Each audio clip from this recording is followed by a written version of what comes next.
Hello, hello. Welcome back to the Story Darlings podcast. I'm Sandra.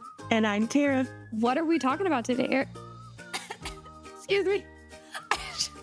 I just choked. As Sandra chokes to death on excitement here, we're going to be having a special episode on Fourth Wing, which I read in a whole 2 days after Sandra sent me the book. I absolutely loved this book. What aspect of it did you love the most, would you say? Was it a character? Was it the setting? Was it tropes? Like, what would you say was your favorite? So Sandra knows my heart lies in snark. And there was not one character that had snark coming out their ass. Like, pretty much every character in this book had snark. Like, Mira has snark. Violet definitely has snark. Xaden has snark. And then your two little cute, and I call them both cute, even though one of them's like huge and scary. Dragons all have snark. So I think that is my favorite part because I was laughing out loud during this book. And I tend to not laugh out loud. I tend to just it was funny, but this book had me going. So it sounds like Tara enjoyed the banter and dialogue probably first and foremost, right? Mm-hmm. So this book came out in May and I didn't read it until July, and I kept getting messaged like, hey, you should read this book. You should read this book. And I'm just like, I don't know. It seems to be like blowing up. And I don't know. I get a little bit hesitant whenever something just gets that big so fast, because in my head, I'm like, it can never live up to the hype. And so I tried looking for a copy, could not find a copy, finally found one. There was like one kind of copy in Walmart. And so I read it, and I didn't read it as fast as you, like 2 days. I read it it was probably like 3, maybe 4 days, but it was so addictive. I loved all of the characters. I loved the War Academy setting. It's just been a long time since I've read something with like young adult. It's not like young adult, but 20 years and up, and just with this kind of setting. And it was so good. And then you have the grumpy dragons, as you said. And I wanted to go to this college, even though it seems very scary and brutal and I would definitely die. But yeah. I was about to say, Sandra, we'd be dead before we even got to that little bridge that they had to cross. Somebody would have pushed us off those stairs, or we would have tripped and fallen down the stairs. We wouldn't have made it up there. We would have tripped over each other and tumbled down into the ravine together. So yes. Fourth Wing by Rebecca Yarros. So much fun. The book opens up and it is conscription day. And conscription day, I kept thinking about it as move-in day. So everyone's you're not really enrolled yet. You kind of have to earn your passage, literally. And so conscription day for the first years involves, as Tara said, passing this parapet. It is described as being 18 inches wide.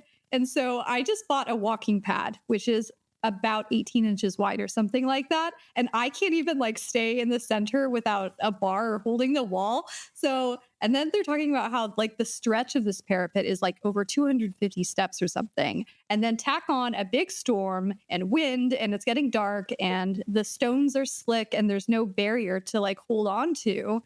I'm like, yeah, I would definitely die. And tack on that she even had somebody wanting to kill her before she even got there because of her last name. Yeah. Actually multiple people wanting to kill her before she even got there because of her last name. Some because her last name means something and they wanted to take the family down. And some, as we will discover, have some huge grudges with her family for being the reason that their family is dead. Yeah.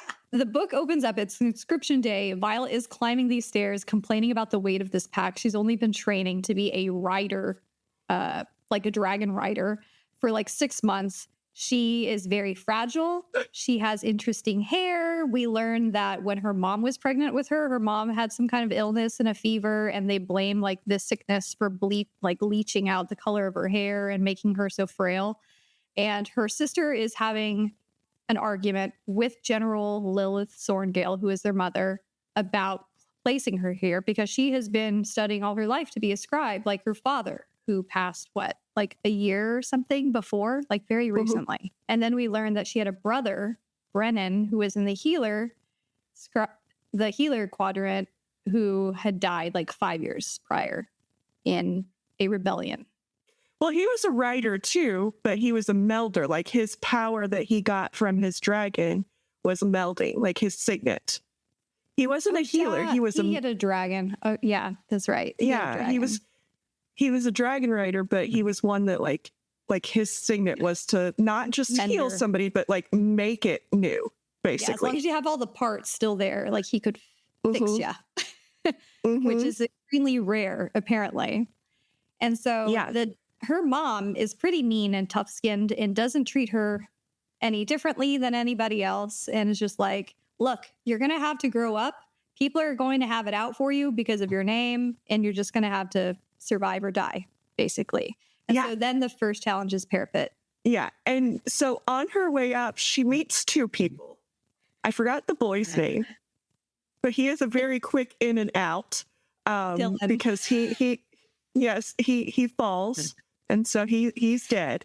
But she meets a girl named Rhiannon, and this was very much me and Sandra, I think, because like we met in high school. We're like, oh, hi, friends. And so Rhiannon and Violet remind me of me and Sandra, like, so Violet had a little bit of a head start with her sister Mira. Her sister Mira like started throwing things out of her bag and like, no, you don't need that, you need this, and gave her some armor that was made out of her dragon scales. And that was like the first funny line to me in her telling Violet how she got those scales and how she like shrank them. And she's like, yeah, I know somebody that has the ability to shrink and enlarge certain things. I knew you were going to love that part. And I was just like, oh, okay, way to hint. But so she shrank her little dragon scales down and made armor for Violet. And she also gave her some non-skid like shoes, basically, because she's like, there's a storm coming and you're not going to make it across that parapet without non-skid shoes. And so Violet is over here. She's like, hey, I had these. I don't want my new friend to die. So take off one of your shoes and I'll give you one of my shoes so that you can like have some traction. And I'm like, oh, yeah, I can tell I'm going to like this person. They were so sweet together. And then the moment that Dylan's crossing and he dies, because he's like basically telling his life story, like, oh, I'm engaged, I'm going to get married, I'm wearing a ring around my neck. And then he just immediately falls off and dies screaming. And I'm like, oh, okay, it's going to be this kind of book. No one is safe. So then, of course, I'm just like, oh, I hope nothing happens to Rhiannon. And so they're crossing. Behind Violet is a guy named Jack Barlowe. You want to describe this piece of work? His name's Jack, but it should have been Jackass, because he is the biggest tool I have ever read in any of these books. He just has like this huge chip on his shoulder, and he thinks he's like God's gift to everything, and that he is the decider of who is weak and who is worthy. And he has decided that he is gonna, take the family down by, picking off the weakest link, which is Violet, because she is the sickly, she is deemed as unworthy. And so he has decided he's going to kill her first thing. And so he charges across the parapet trying to get to her. But he doesn't even go for her first. He like gets the poor sucker behind him, which Violet was just like, oh my God. And then Jack turns around and is like just grinning at her through this storm. And she's just like, oh my God, I need to get across. And leading up to this parapet challenge, Mira tells Violet, she's like, look for Dane. He'll get you taken care of. Dane, as we learn, is Violet's like childhood best friend. Like they have been just so close since they were like 5 or something like that. And so I think she even has like a little crush on him, right? Oh, she doesn't have a little crush. She has a huge crush. She has a huge, he is described as being super cute, right? Great smile, dimple, just like golden boy next door type of thing. And so she's trying to look for Dane. Dane's freaking out because he doesn't want Violet being a part of this. He's being very protective. He knows about her physical situation and all of that, and he just worries. And then Mira also says to whatever you do, avoid Xaden Riorson. Do not go near him. And what's the beef with the Riorsons? So Violet's mom had Xaden's dad put to death for an insurrection that happened, which coincidentally enough is where we learned that Brennan died during this insurrection, and it was Xaden's dad who killed him. Xaden's dad is known as the Great Betrayer, and he's the one that started this rebellion, as the Navarre Empire calls it. And Xaden's family is from Tirandor. Is that the name of the country, I think? So yes, General Sorrengail, so Violet and Mira's mother, is the one that put his ass down. But it is also Xaden and his family who's responsible for Brennan's death as well at this point. So Violet, as a relief, she makes it across parapet, and then they start classes and stuff. She gets all moved into the Rider quadrant, and then they go to classes like Battle Brief, which, as the story goes on, Battle Brief starts becoming like this very propaganda-driven type of class, right? Information is very one-sided, and they're kept in the dark about what's really happening and getting very selective type of information to push, whatever the school's agenda is or that kind of thing. And so we kind of get more information about the world. So there's Navarre, who has a king called, what is it? Is it King Tori? Who has a couple sons. And then there is the neighboring kingdom of Poromil, who has a viscount, and then like some other places, and then a barren wasteland. And so you want to talk a little bit about that place? Yeah, so we are introduced to some creatures that Violet, at this point, understands as folklore. What are they called? Like the Vein or something like that? Venin. And so they are people who have tapped into magic without like a dragon. And so they are using the earth to fuel their magics, and kind of to the dark side, right? Like they've got like blood red like eyes, and they're just not great people. And so Violet has always assumed that this is like a story of her parents to make her be good and things like that. And this is like the folklore. It's crazy because as the book goes on, Violet is trying to figure out what's really happening here because so many secrets are being held, and she can feel something is off with Battle Brief, with all of these skirmishes that are happening at the border. And then eventually hand-to-hand combat class starts, and her first match is against a separatist. That's the name of all of these kids who are the children of the Great Betrayer and all of his people. They have been marked with a relic that stretches from like their arm. Xaden's goes up to his neck, but they're all marked.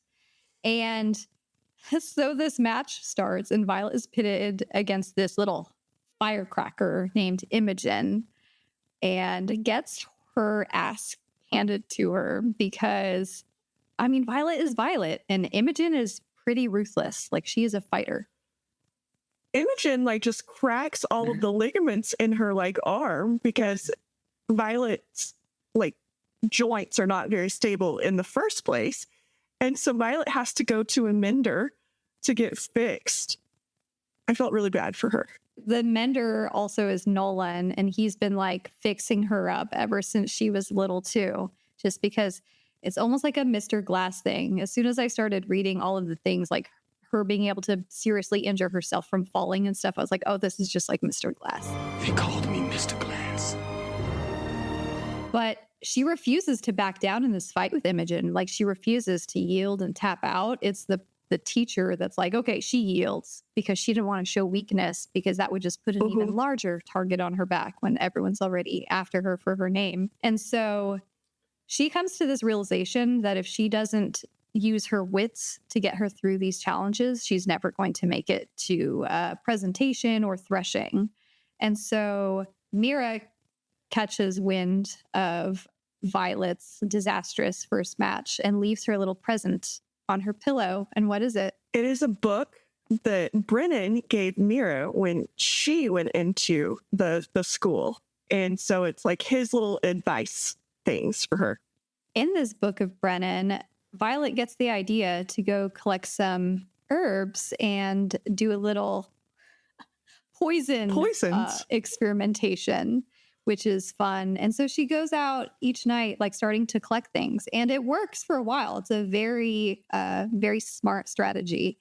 But one night she's out collecting and goes to climb a tree to get some of the ingredients. And you want to talk through this scene? Yes. So she sees a group of people meeting, a very specific group with relics on their necks. So they are the separatists kids, and they're not allowed to meet over like 3 people. And so there's this huge group of them. And so she's just up in the little tree, like, well, if I go down, they're going to see me and assume that I'm spying on them, or they're going to figure out that I'm like poisoning people to win these bouts. And she always makes like a concerted effort to never poison people enough to really cause them damage. But she just wants them to be a little under the weather for her like fights with them, right? So she is very, very particular about the poisons that she does use and the damage that they will do. And so she doesn't want people to catch on that is how she is surviving. So she just stays up in this little tree, and like her poor arm that just got mended is not all healed. And she's like trying to hold on to this tree, and they're meeting, and basically Xaden is helping them. Like, he's like, okay, what are you guys having problems with? Do you need training in this area? Do you need help studying? Like, how are you going to best survive this school? And before that, we have not seen Xaden like care at all. Like, he's just kind of this aloof, like shows no emotions besides like maybe hatred. And so she is staring at him like, wait a minute, is this the same guy? Because he actually cares about these kids. He's trying to help them. And these are all like first years and second years and third years of school. And he's using all of their strengths to help each other. And so they finally leave, and she climbs down from the tree, and he is waiting for her. He noticed that she was up there the whole time. He's like, so are you going to tell on us? And she's like, no, you guys aren't doing anything wrong. You're just trying to survive. And he's like, that's not what your mother would say. And she's like, well, I don't really care. Like, I'm not my mother. And you guys weren't doing anything wrong. No, Violet's reaction to her mom is very disarming for Xaden. Like, it kind of brings his defenses down a little bit, but they have this little exchange, right? Because I can't remember when he first calls her Violence as a play off of her name, but she throws a couple daggers at him, and she's really good with daggers. Like, even though she's physically fragile, she is very agile, very quick on her feet, and good with throwing knives. It was during this meeting, because she throws him, like, he's standing by the tree, and she throws him, and he's like, you missed. And she's like, back it up, dude. Like, go back. And like the knives were like touching his ears when he backed up. And she's like, I didn't miss. Like, I hit exactly where I wanted to hit. Mm-hmm. And so I think he also has like a little bit of a respect building for her too. Like, not only does it disarm him that she is not fully on her mother's side, but also, he is building respect, because I think he's also the first one to figure out that she is poisoning people in order to like soften her blows. And I think that that's hilarious. The funny thing is, so all of the first years are tasked with doing some kind of stupid chore around the school. And so she volunteers to do breakfast duty, to get up super early and then to basically stand behind the food counter and like serve all of the students or cadets their food. And so she picks this position because she can single these people out that she knows will fight her next and make them sick. And so she's trying to balance how much poison to give them with when to administer it, exactly so that it hits. And so week after week, she keeps winning her matches because her competition gets sick mysteriously until she mistimes the last one. The girl gets sick like beforehand or something. But it doesn't just stop there. Xaden steps in. You want to talk about it? So I'm going to go back to how she knows who she is going to be fighting every day, which was a little secret that Brendan put in his book, that they always announce who is going to be going up against each other, like the leaders do. And they put it on this little board. And so she's been sneaking in at night to see who she's going to be up against so that she knows who to like give a little dose of poison. And she like switches the poisons up so nobody catches on that this person's getting sick the same way, right? And so she mistakenly does the poison just a little too soon, and the girl gets sick earlier than she intended and ends up in the infirmary. So her kind of like partner in this bout is out. And so Xaden steps in. He's like, I'll fight her. And Dane's like, no. Like he's afraid for her life at this point. But Xaden is the first like really, really like hot scene, right? And he doesn't like full on attack her. He's basically just pointing out her weak spots, but in a very like snarky, like, oh, right here kind of way. But it like you can sense the like tension between these two at this point, because Violet has been commenting about how hot he is, right? Uh-huh. And you at this point, I couldn't tell if Xaden liked her. I thought he did because he's made some jealous comments about Dane and stuff.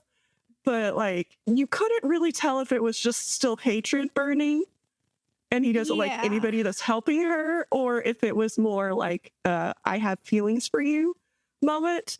But you do get the sense that he is building in his respect for her this whole time too, though. So yeah, this early in the game, there's definitely sexual tension between the two. But as you said, it's still unclear whether it's a genuine attraction, because Dane has made it very obvious that he cares about Violet and she means a lot to him. And Xaden has picked up on that. So you don't really know whether it's Xaden throwing it in Dane's just like face. Yeah. Because during this one-on-one match on the mat, Xaden makes it clear, like, shames Dane. Like, Dane hasn't been teaching you shit. Like, you need to work on this, that. Like, he's too busy protecting and coddling you, and you're not improving. Mm-hmm. And so that just, sparks even more beef between the two. But after this... So you also see, like around this point, why Xaden is, even though he is the child of the rebellion leader, he is still kind of high up there. He is a wing leader. And one of the reasons for that is we meet his dragon, and she is not one to be messed with. She is like the scariest of the scary. Minus, I guess, the commander's dragon, who has a black dragon. Coda. Yeah. So minus that one, Xaden's is pretty not to be messed with. And so everybody's afraid of his dragon and thus like gives him respect, I think. But you also see, just like needling that knife, you also see other students catching on that Dane is giving special treatment to Violet.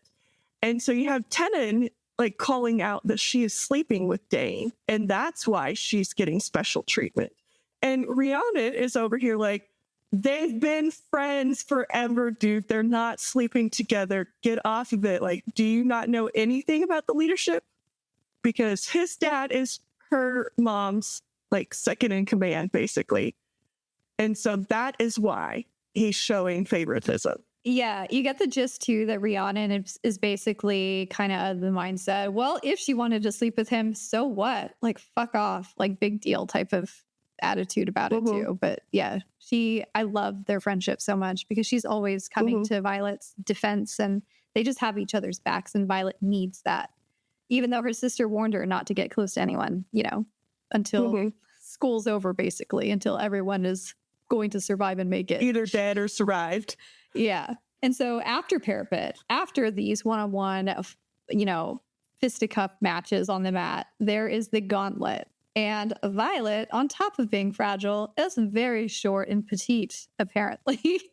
And so the whole scene, I'm imagining like a Wipeout / American Ninja Warrior type of course that like things are coming at you. They're having to like jump over things that will, if they miss, they'll fall to their death. And they have some practice gauntlets, and then they have like their last one is a timed race to get through it. And they award points or something, right, to the squad that gets the most people through the gauntlet. So again, Violet has to use her wits. And in the fastest time. And this is where some of her team, including Tennant, and some of her not team, Jack Barlowe, turn against her because they're like, well, she's our weakest link. She's not going to finish it in a quick time. And then the people who win this get to go find their dragons first, right? And so you have Sawyer in their group who had already been through the first year and he didn't find a dragon. And so they're like trying to convince everybody to like basically kill her so that they have a better chance of finding the dragons first, right? And he's like, that's not how it works. Like, just because you're first doesn't mean that the dragon picks you. Like, I know, like, dragon didn't pick me at all. Yeah. Could you imagine having to repeat this like a Sawyer? Like, I can't imagine having to do it in the first place. Like I don't know. Like, I saw like a meme or something. I think it was on a Sarah J. Maas fan site, and they were like, pick your poison. And one of them was like to live in like your fantasy, like your favorite fantasy books world. And like, I don't think I would want to do that. Like, yes, it would be kind of cool for a little while, but I don't think I could survive like the first day at this thing. So like, it wouldn't really be living. It would just be me like dying in my world. So like, a bunch of people picked that. And I'm like, I don't think you're thinking this through. Like, I don't think anybody's going to survive this. I mean, maybe you could pick a different quadrant. You could be a scribe. I might lean toward the scribes. Just all the information in the like, books. I would want a little dragon too. Maybe you can have a boyfriend. I'd be like FOMO over here. Like, I want the baby dragon. Be like those bastards. They get to be the cool ones riding the dragons. Mm-hmm. Yes. But I mean, I definitely wouldn't want to be in infantry, which is like the lowest of the low, like out there just to die. Yeah, they're fodder. Mm-hmm. So it's either scribe or healer. Death, I guess. I could be a healer. I could see you do as that. a healer. Mm-hmm. You're good with I could definitely. blood. I am not. I could definitely do that. Okay, anyway, but I still don't think I would like to do that. I would like to bring back somebody, I think, because that was another poison, like bring back somebody in here. And we'll get to, because I have a new somebody that I would like to bring back. But I would honestly want to bring back somebody from every book series. Mm-hmm. Because, like, hit hard and... Oh my God. Which, spoiler alert, like, in case you didn't read that was a huge spoiler. Sorry. There are people I would like to bring back in every book series. But anyway, so we do this gauntlet, and she is using her, like, brains a little bit. And, like, she uses, like, a stick to get up, which the last, like, activity, so, like, your warped wall, if you will, from Ninja Warrior, is basically simulating getting up on a dragon's back. And this is where her shortness comes in, because dragons, as you know, are kind of big. She's only 5 feet tall. That means the warped wall is almost 3 times taller than her. Utter silence in the crowd. And so she has to, like, try and figure out how to both, climb up on this huge dragon, but also she's teeny. And so what she does is she sticks a piece of wood in it and then climbs up on that wood and, like, uses it as a stair, right? And that comes back in a scene where I laughed really hard because her dragon's like, no, I've seen your memories. I know what you did. Like, I'm not about to let you stick, like, a branch in me. But anyway, so she does that and she succeeds, but somebody does not, because, like, somebody flies over right as they're, like, doing this, and there's a distraction, and Orly falls to her death. I think it was her, right? Yeah. Poor Orly. Which is very, very sad. I definitely got like Rihanna vibes from Orly too. I was like, oh, they got a little girl crew going. Nope. She Like missed the platform during that jump. Yeah. It's interesting because the gauntlet, until this point, this is like the true test of her physical strength, right? Like she's been able to go like, oh, I can poison these people. I can do this. I can do that. And this one, she's like, okay, it really is physical. I really am small. How am I going to get through this? And Xaden kind of gives her a talk like, you don't have to follow the rules like everybody else does. You need to think outside the box more. And so she's thinking about it and thinking about it. And our girl is like very versed in the codex and all of the rules and regulations. And she's just like, oh, I remember like whatever you cross the parapet with, that is considered to be like, you know, a part of your person. So you can use anything that is a part of your person for any of these challenges. It's not cheating or anything like that. Totally kosher.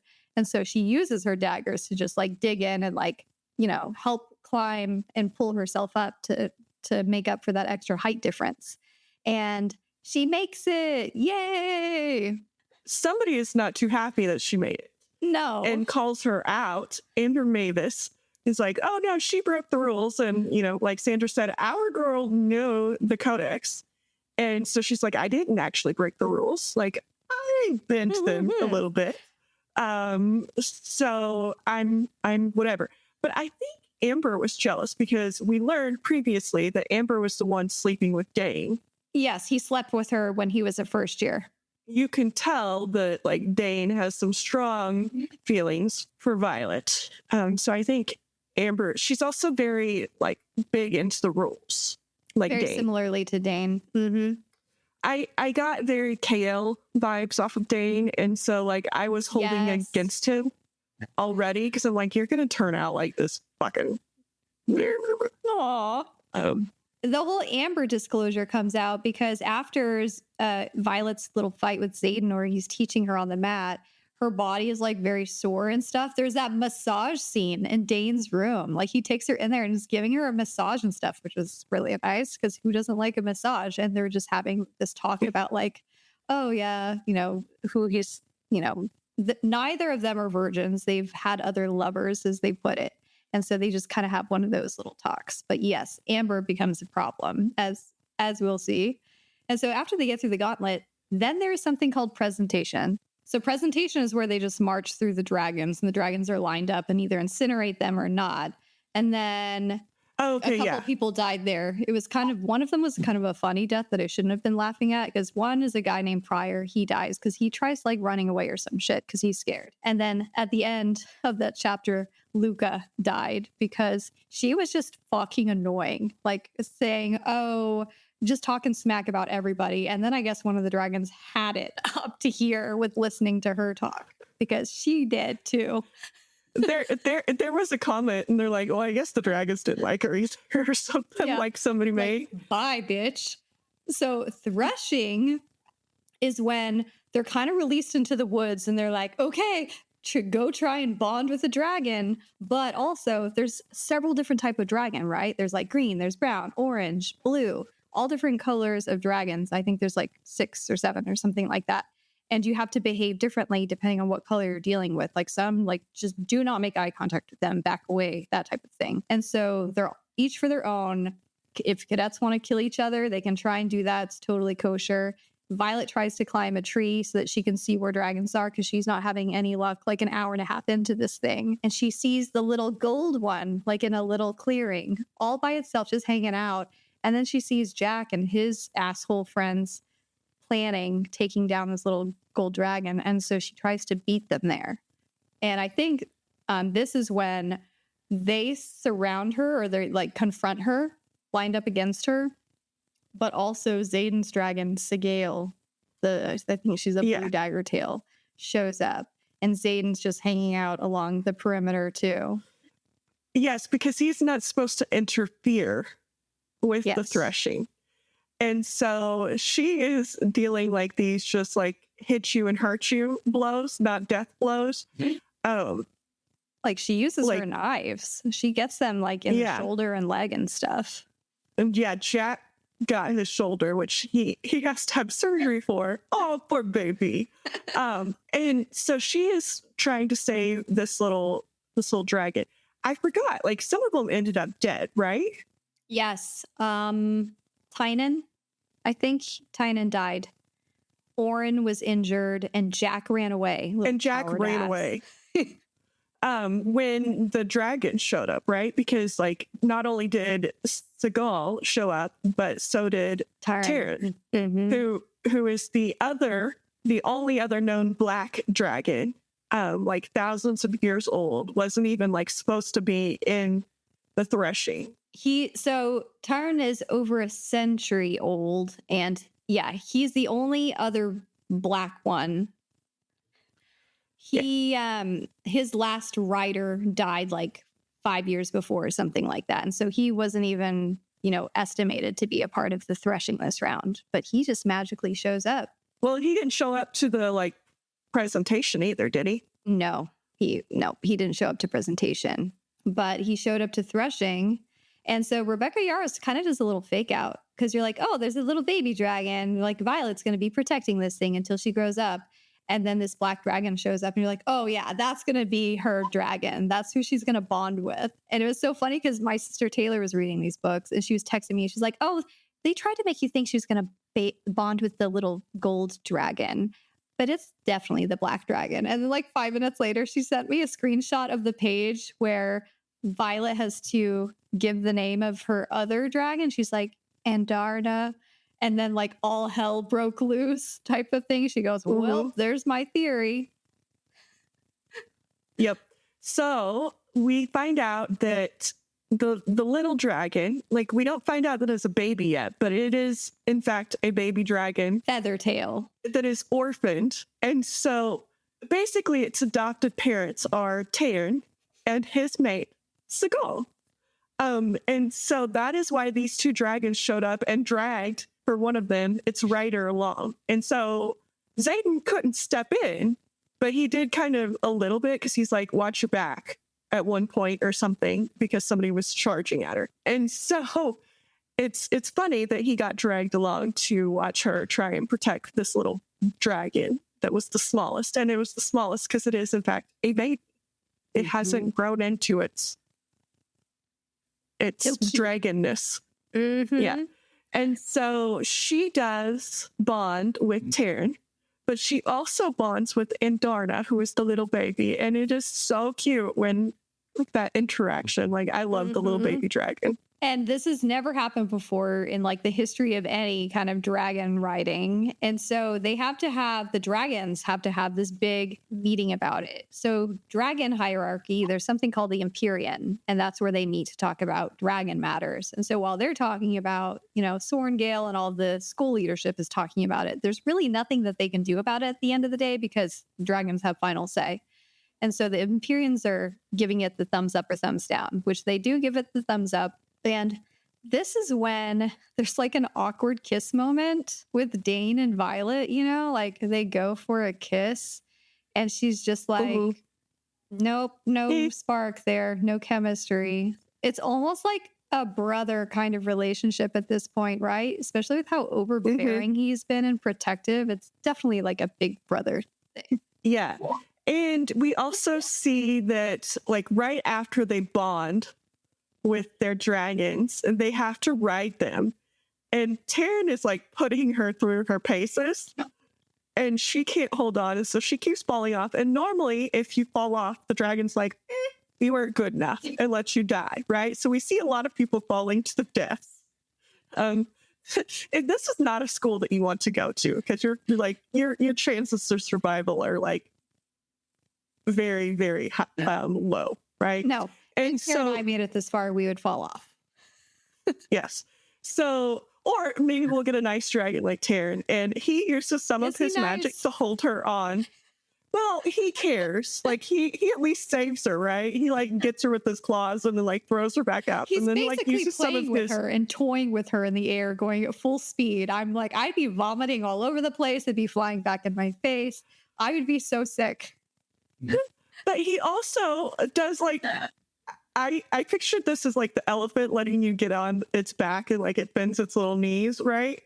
So you can use the stair step. So that's what he does for her. And this is like one of those moments where he makes a snide comment in her head, right? Because that's also a power of like the dragons that you bond with. They can speak to you in your head. And he makes snide comments. She's like, usually dragons don't make accommodations for the humans to get up. And he's like, well, I've seen your memories and I watched what you did with those daggers. Like, this is an accommodation for me because I really don't want to get stuck.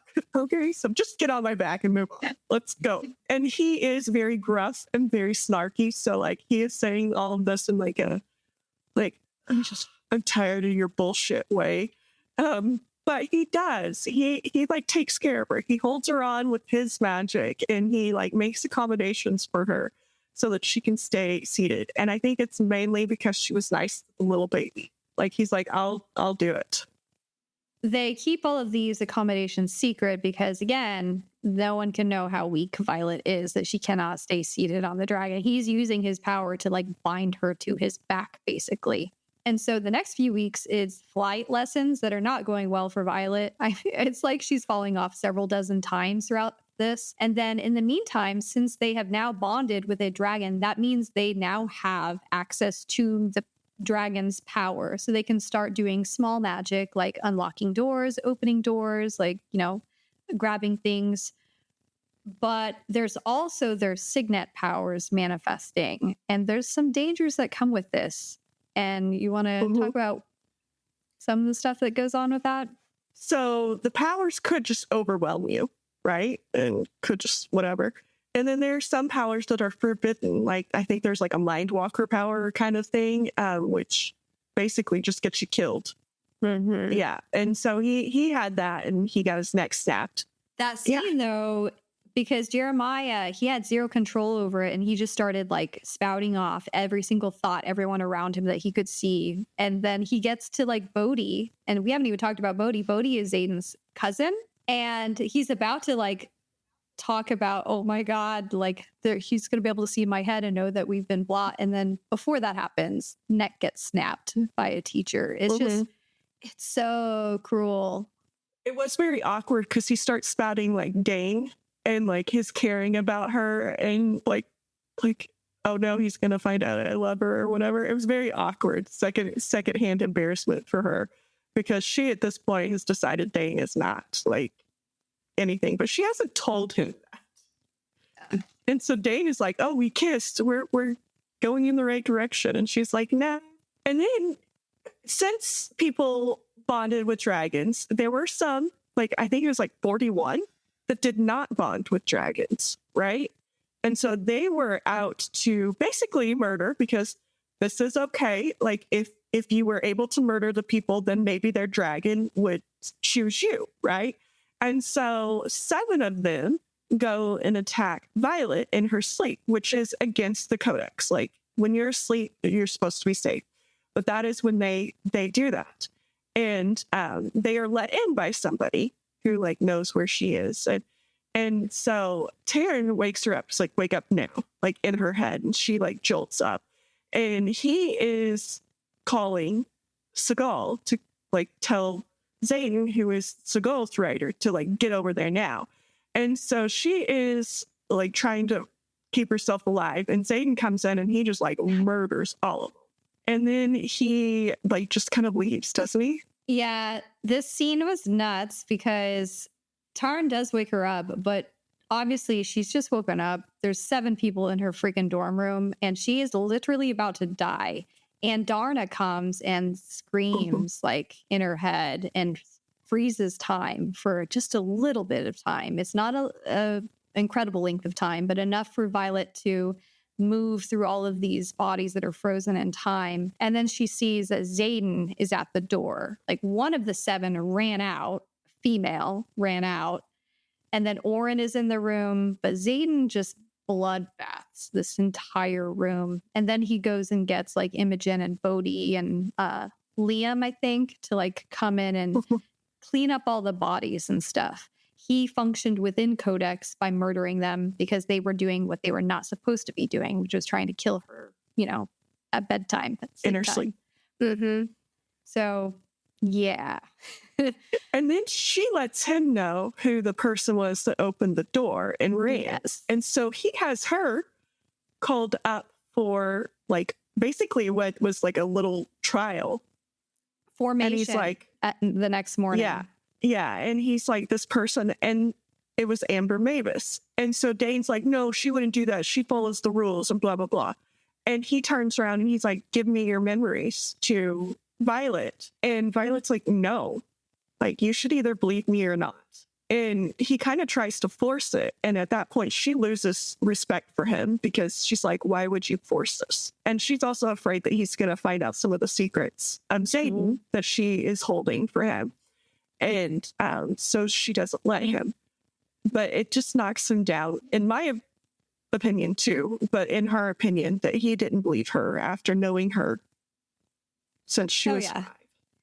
There's so many things wrong with this scene. It's like the final corner that he turns, because up until this point, he's just been so annoying and protective and coddling and not believing in her ability or what she wants at all, like not taking that into consideration whatsoever.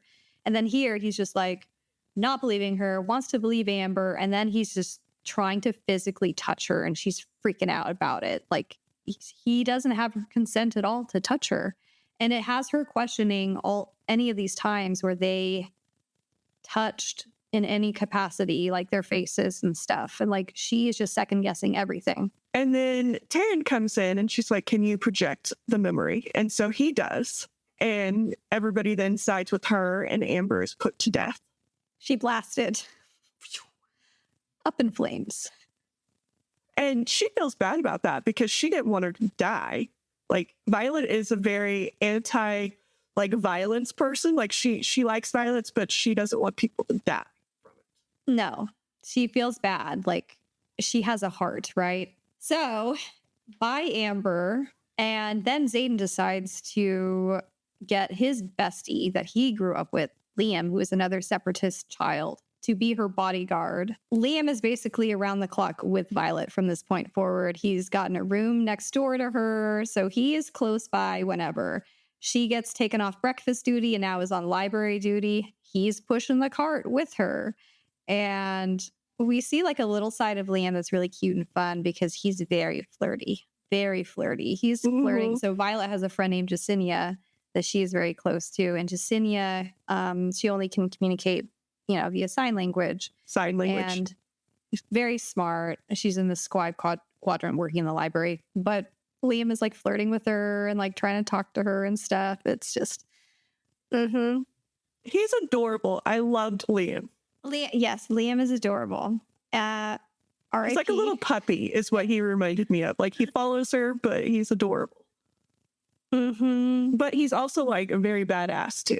Like, he's like yes, he has passed top of his class in all of the parts that they are measured on, whether it's timed fights, whatever. He's always been the top of his class, which is why one of the reasons why Xaden put him on protecting Violet. And then we see how deep this mating bond between Sorrengail and Tarn is, because they choose. Tarn picks this moment to like finally give Violet her power, right? But he does that for a reason, because she just stood up to Xaden like right before this. They got into a huge argument, and that is that was in his mind I know you are ready for the power because I know that you will stand up for what's right. Yes. With this power.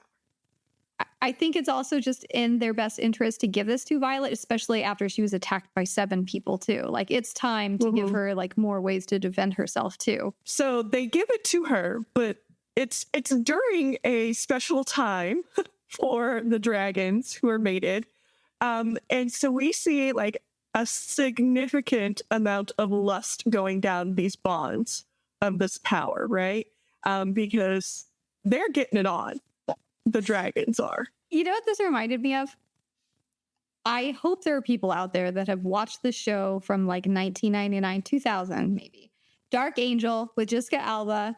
She is spliced up with different DNA, and she has some cat DNA in her blood. And every once in a while, she's like in heat. I didn't know you worked out.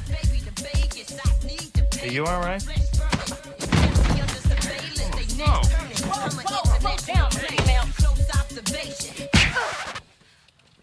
Thanks. I need that. And she is so overcome with like wanting to have sex and just horniness, that she's just like on the prowl to sleep with the closest person that she can get her hands on. And so this scene reminded me like how Violet is acting. She is getting hot and bothered in her dorm room while these dragons are like doing their dragon things. And so she runs out for some fresh air. Who else is getting fresh air? Xaden. He is actually not getting fresh air. He is getting some dope air because he says that like helps like cool it just a little bit and let you like kind of be just an outsider watching it. I think his thing was like, it's the difference between watching porn and like being in the porn. Like, and so he also teaches her how to like kind of shield a little bit where she can like block some of those feelings that are coming down that bond. I did like this does open up so much of their sexual tension though. Like they're fighting it so hard right now, but you do see like there was a moment where she mentioned Liam in her bed, like in her room or something, like, and he's like, wait, he's in your bed. And like you see his jealousy even over the person that he put there, like being near her. She thought about it. She was like, oh, I could just like knock on his door right now. Like, didn't she think about it? Like the thought crossed her mind on her way to go outside for fresh air. Yeah. Yeah. She's like, well, I can just go to Liam. Like, he's right there. And he's like, wait a minute. Boy. He's in your bed? No, his bed. Next door. His bed. But they share a kiss, right? And it's like snowing. It's like all the romantic vibes out here. And then the time comes for Violet to face off Jack. Yeah, because he challenges her. And she knows that he is going to challenge her. So she tells somebody that, like, tomorrow I'm fighting Jack. So, like, I need to be on my game. And they're like, how do you know this? Yeah.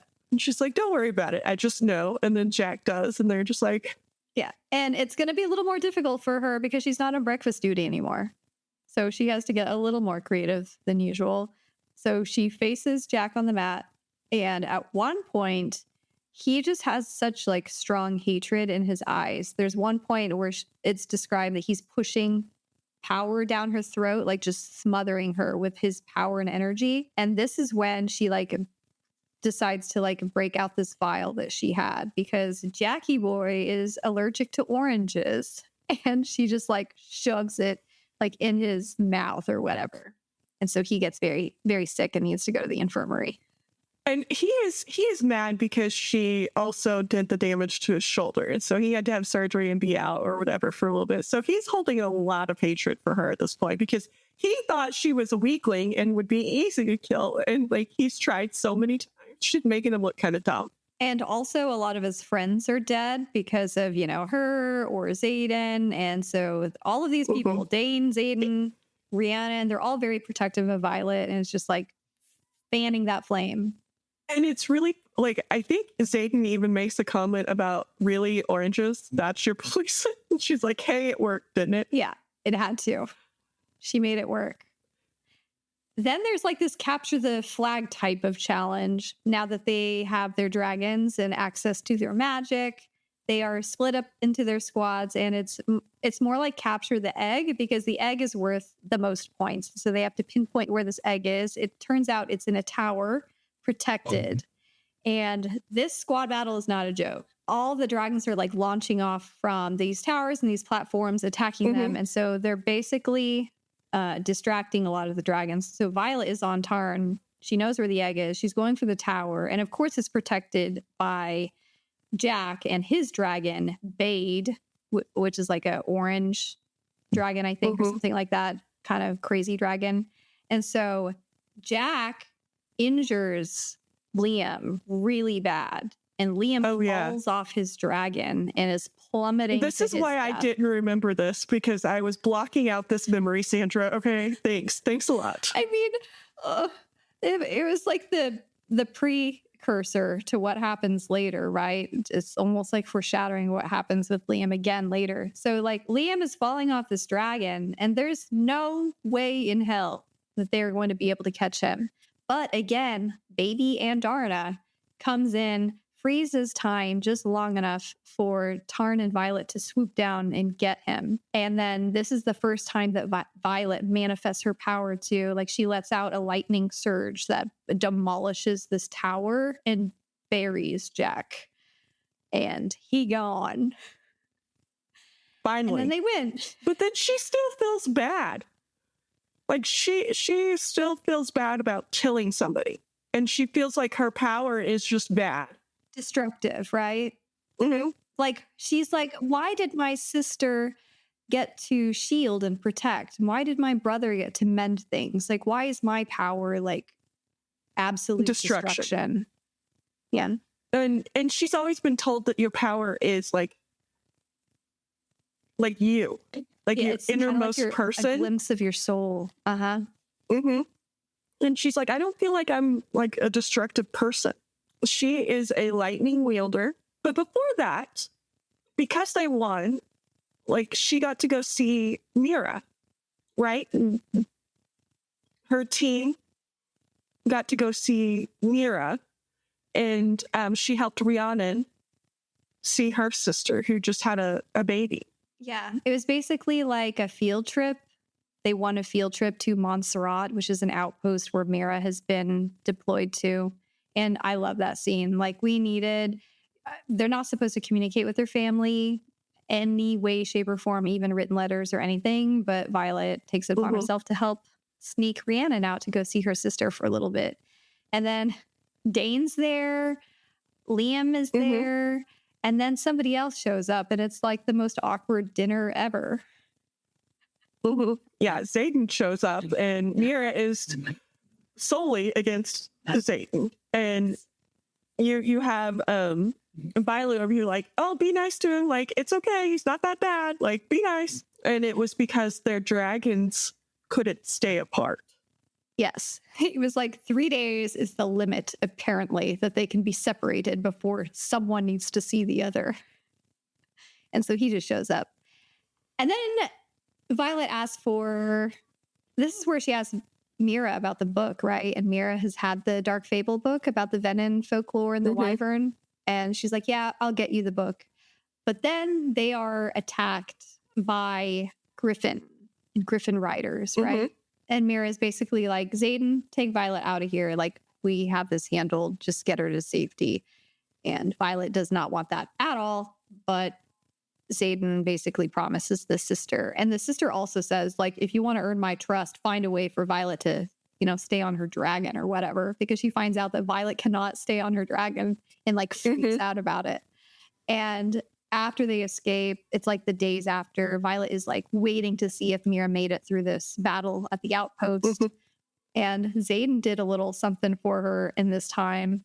You want to talk? He built her a little like saddle.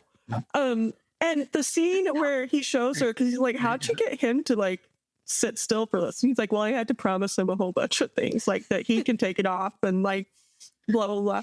So she now has a saddle to sit on. Jared, which is again like unprecedented. Like Yeah, it's like very unprecedented that a dragon would allow you to have a saddle, which is her first comment. Like, this isn't allowed. He's like, says who? Like, I'm the dragon. I make up the rules. And there was a scene where they get it on, right? Around this time. Very close. So Violet learns, before we get to the smutty scene, Violet learns Mira's okay. It's like the cutest scene because she goes up early to go look and find out news about it. Xaden brings her coffee, and then fucking Dane shows up and is like embracing her and stuff and all this shit. And then she turns around and Xaden had like left. Like, I guess he got jealous and left. And then over the next like time period, she starts getting to know Xaden, like trying to ask him questions. She figures out his favorite food is chocolate cake, which is so adorable.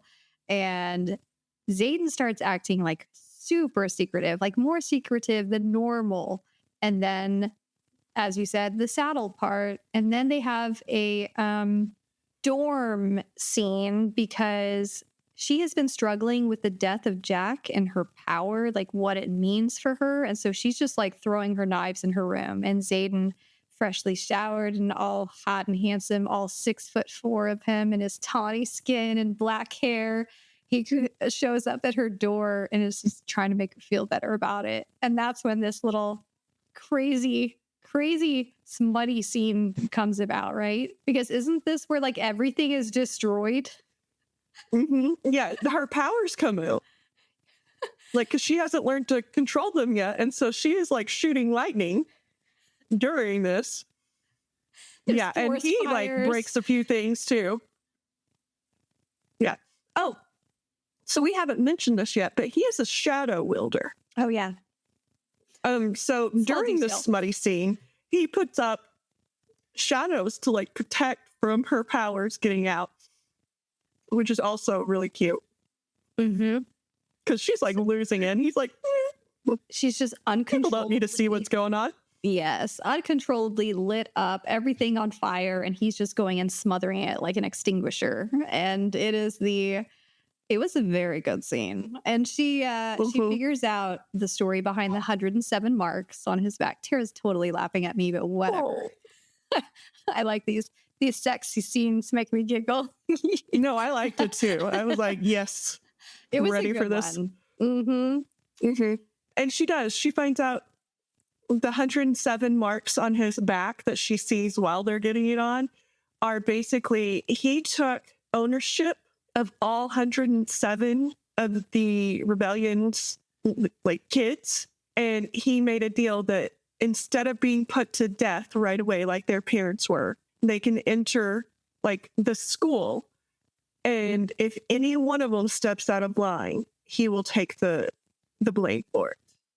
And so that was why he was trying to help them like succeed and live. And that is why Liam says that he owes everything to Xaden, is because he literally owes him his life. So we see some layers on our little onion getting peeled back. And they also have this talk where Xaden basically tells Violet, like, you're not allowed to fall in love with me. And she's just like, because she made the comment that she can't separate the physical from the emotional, like how she feels about him. And he's just like, you're not allowed to fall in love with me. And she's just like, how dare you tell me what I can and can't do? She basically agrees to, like, you know, if they hook up in the future, so be it. If she falls in love, it'll be on her. Like, that's her choice, you know? So. Yeah. And she's learning about these kids during Remembrance Day, right? Which is like the day that everybody else is celebrating the death of his dad and their parents. Reunification Day. Yeah, yeah. And everybody else is like celebrating the fact that they're dead. And he's over here like sad that his dad is dead. And so she goes to sit with him, and like she hears that story. And that is, I think, where she tells him that she loves him. And he's like, you weren't allowed to. Yeah. And she's just like, fuck you. Like, you don't get to control how I feel. And she crosses the parapet for him where he's brooding alone. And like Garrick and Bodhi or whatever, basically like, oh, you know, you don't want to bother him right now. But she meets the king too, because the king has a, you know, relationship with the general, her mother. So she meets the king. And after she kind of consoles Xaden, he takes her back to his dorm, and then they just have like a little sexy fest all night long, and they're like counting how many times. It's like their 5th time that they're like getting it on, and then all of a sudden Garrett comes banging down the door and is like, we're under attack, which turns out to be war games. And then this is where shit starts really getting dangerous, because Xaden puts Violet on his team to go to Athbean or whatever it's called, when she was originally supposed to be on Dane's team. And Dane is being super weird about the whole thing. It's just like, well, I'll miss you, Violet, and like, you know, says goodbye to her. And so they go off to Athben. They make a pit stop, and all this kind of crazy shit happens because their enemy has been the Griffins, the kingdom that has the Griffins and the Griffin Riders. And they make a stop near this lake, and these 2 Griffin Riders are talking to Xaden, and it's obvious that they've had this relationship where Xaden has been smuggling things out of the school and arming them against what folklore? So the Griffins are fighting the villain, and she's like, wait, that's not real. And they're like, oh, yeah, it is. It's real. And her dad had slipped a note into that book saying, like, beware of history because all it takes is one generation to wipe parts out. And so basically she's like, that's what he was trying to tell me, is this generation is trying to wipe out our enemy is not the Griffin or the, like, Rierson's dad, but it is, in fact, the Venom. And, like, so she is figuring all this out, but she is also pissed at Xaden for keeping this from her and for lying to her this whole time. So they leave this spot. I mean, Violet's hurt because literally everybody else around her knew, and including the dragons. And the dragons are very sheepishly like, yeah, we knew and we kept it from you. So her feelings are just very hurt because none of them trusted her. And so they get to this outpost in Athene where they're supposed to be, and it is deserted. It is weird, like it's weirdly quiet. They find a missive that basically says survive or die. Like, you can either abandon this place and the civilians that are, running from it, or you can, like, go do what you're supposed to over here. Puts them in an impossible position. And they decide to just suck it up and stick around and try to help these people. They either get to stay and help the people that are their enemies, or they get to go and prove their loyalty. Yeah. And so run and be cowards or stay and die. Yeah. This is their, like, last challenge before kind of graduation. And so, or at least that's what it is, like, get, like, told to them when they first leave for this, is that this is their last challenge. And so Violet decides that she is going to stay because she is, again, against people, especially civilians and, like, innocents dying for no reason. This is the turning point where Violet is like, Dane betrayed us all. Like, she looks around and she realizes she's with every single person is a separatist child. And she's like, holy shit, like, he set us up. Like, we're going to die. We're supposed to die here. And this battle is horrible because there's these weird box that has been placed there that seems to be luring these wyvern, which is, the wyvern don't need a rider. The venom just control them. And the venom are very hard to kill. They adapt to your fighting style. They can use just untold amounts of power because it's directly from the earth. And the stakes are so high. And Liam ends up getting, like, his the sad part is Liam would have been fine if his dragon had not been attacked, right? Because his dragon gets ripped apart basically by these wyvern. And because we know per codex rules, if the dragon dies, the rider dies, but not necessarily vice versa, that Liam's going to die. So he's basically just, like, on his way out. Violet's not strong enough to, like, carry him to his dragon. And we see before that, so, like, as Liam is falling, doesn't Endarna, like, try again to stop time for him and help the dragon? But because the dragon is dying like he is.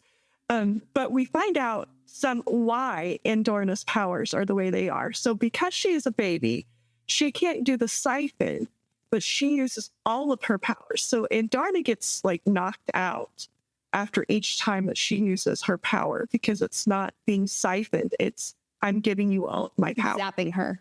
To stop time. And so even the fact that she is willing to use it to save Liam, A, says how much she likes Liam, but also it says how much she knows that Violet likes Liam, that she's willing to kind of do that. And Violet is beside herself trying everything that she can to save him, and she is not able to. And so she is trying to get him to his dragon, basically so they can say goodbye together. And then Xaden comes and he's able to get him to his dragon, and then Liam dies, which is just very sad for everybody involved. Yeah. He literally just lived. I don't cry easily in books because I'm like, well, that's life. But that one hit me. Liam was a sweetheart. And before he died too, he was like, please take care of my sister Sloane, when she comes through, like, just keep an eye out for her. And so Violet is just like, Violet has already struggled with her power killing things, and now people are dying to protect her. And she just feels such an overwhelming amount of guilt and doesn't think that that's fair or right. And she's just struggling with that hardcore.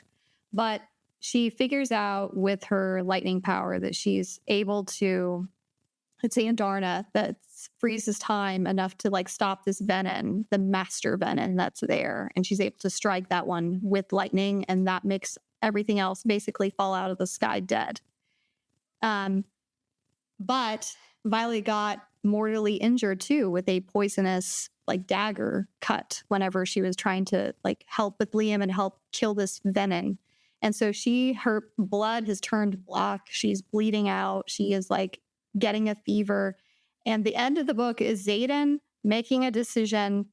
So they're a very split decision on what to do, like where to take her. And he takes her somewhere. And who helps? We find out that she was mended, not like she couldn't be healed because she was too far gone, that they had to mend her. And the mender was none other than her brother that she thought died. And he's just like, welcome to the revolution.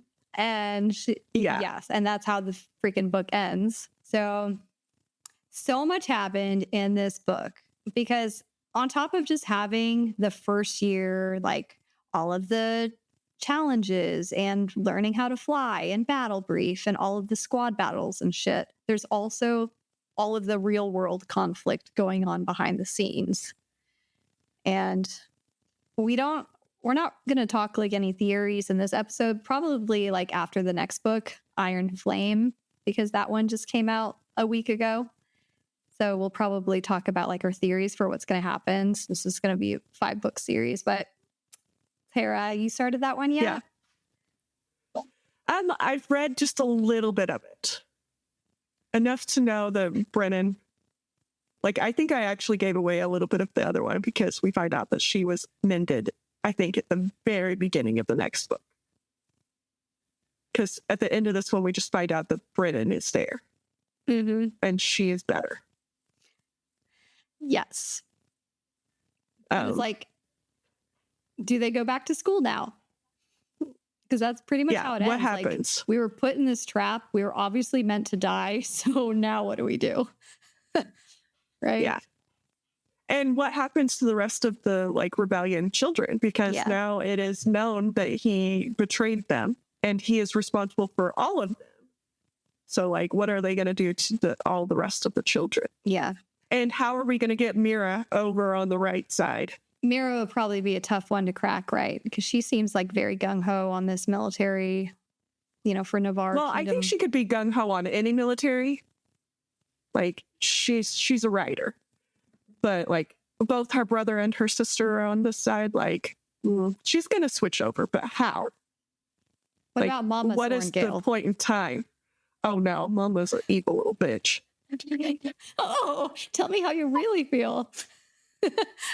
Like, I think Mom was playing them all. Like, I think that, like, Mom probably had something to do with Dad's death. The Dad's death is very mysterious.